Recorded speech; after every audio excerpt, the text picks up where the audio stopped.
As periferias ainda são vistas por muitos como locais caracterizados pela escassez e pela violência. Mas, historicamente, várias expressões artísticas que hoje fazem parte do mainstream nasceram exatamente nesses lugares. Funk, rap, axé, samba. É inegável quanto a cultura hegemônica já bebeu e ainda bebe dessas fontes. Do passinho do volante no show da Beyoncé no Rock in Rio, ao neo-expressionismo de Basquiat que influenciou profundamente o grafite urbano, os exemplos são incontáveis.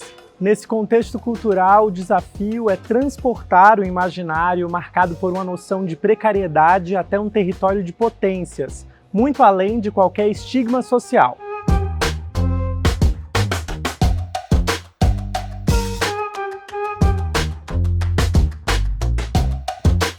Então, se tem um costume, infelizmente, de colocar a periferia nesse local assistencialista, né? E esse assistencialista que eu falo é um assistencialista que, inclusive, de ajudar, mas de não permitir que essas pessoas saiam desse lugar de precariedade. É um assistencialismo, né, pontual, raso, né? Só que na hora de ter esse protagonismo, não se pensam duas vezes de se apropriar culturalmente dessa cultura de periferia e aí se beneficiar dela. Então, não é de hoje que a cultura das classes populares ela é apropriada. Né? A gente falou, por exemplo, aí do samba, né? O samba, por exemplo, está aí já uns... Né? Falam que o samba tem 100 anos, mas pelo menos são 300 anos de batucada. Pelo menos há 50 anos o samba é um mainstream, né? Ele tem...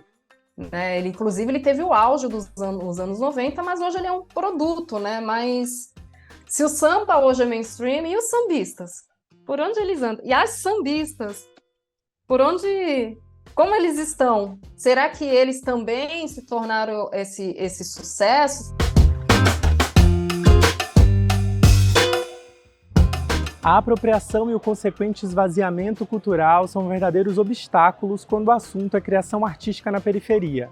E na luta por acessar espaços, a diversidade precisa andar junto da igualdade.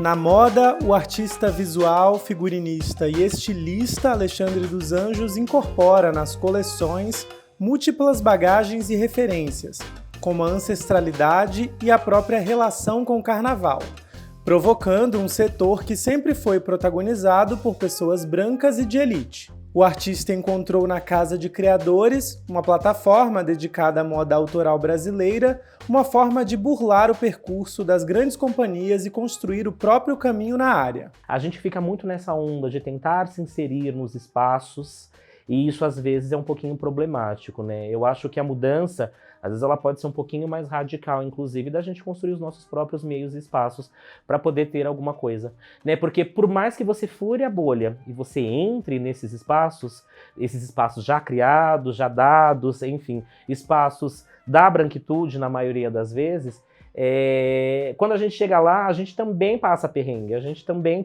não fica bem, né? Porque para pensar que tem essa questão do negro único em alguns espaços, inclusive.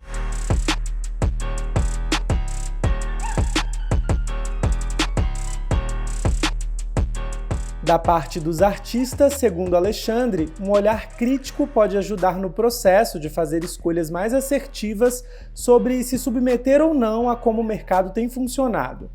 Para o estilista, o mercado tradicional ainda precisa de conscientização quanto a classe, gênero e raça. A empatia é uma necessidade urgente. Então, quando a gente para pensar em como a gente constrói isso, né, é muito sobre olhar para o próximo, é muito sobre ter empatia. Eu acho que a palavra empatia, ela resume muito o que a gente gostaria de viver, né? Então, se eu tenho empatia, se eu consigo me colocar no lugar do outro e tentar entender essa visão do outro, que o outro tem sobre o mundo, eu acho que o mundo já fica um pouquinho mais fácil, né? Então, é muito sobre isso. E isso é o maior dos problemas, né? Porque, enfim, quem está em cima realmente não está preocupado em modificar qualquer outra questão. As relações tecidas entre mainstream e cultura da periferia não são lineares.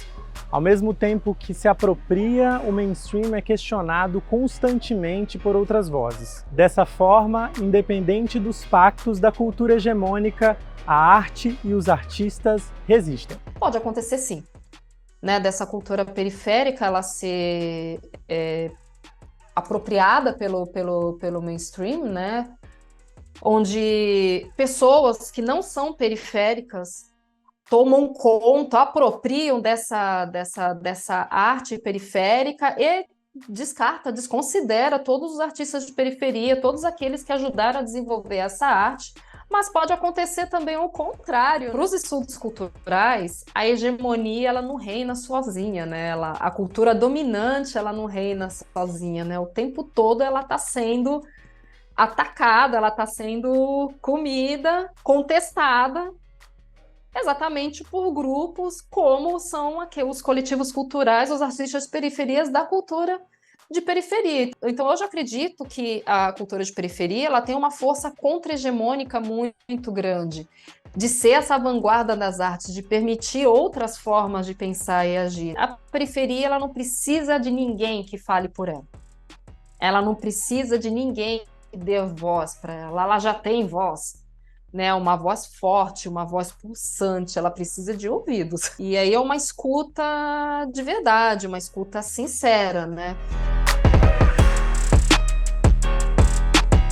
Fazer arte realmente é uma resistência, porque se a gente for pensar num contexto do que a gente vive, esse contexto ele faria com que eu não corresse atrás desse sonho, por exemplo, né? Que eu não fizesse validar, né, essa minha vontade, esse meu desejo de produzir arte. A partir do momento que tem, sei lá, eu, um cara preto, gay, fazendo a minha produção acontecer, fazendo a minha produção tentar ganhar reconhecimento, né? Ganhando reconhecimento cada vez mais. É um processo lento, a gente sabe, como é para algumas pessoas, né?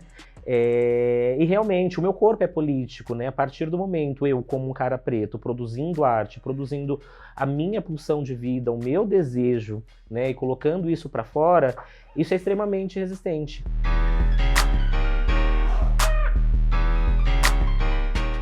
Nos próximos episódios, veja como a criatividade urbana se desdobra no âmbito da produção artística e no universo dos negócios.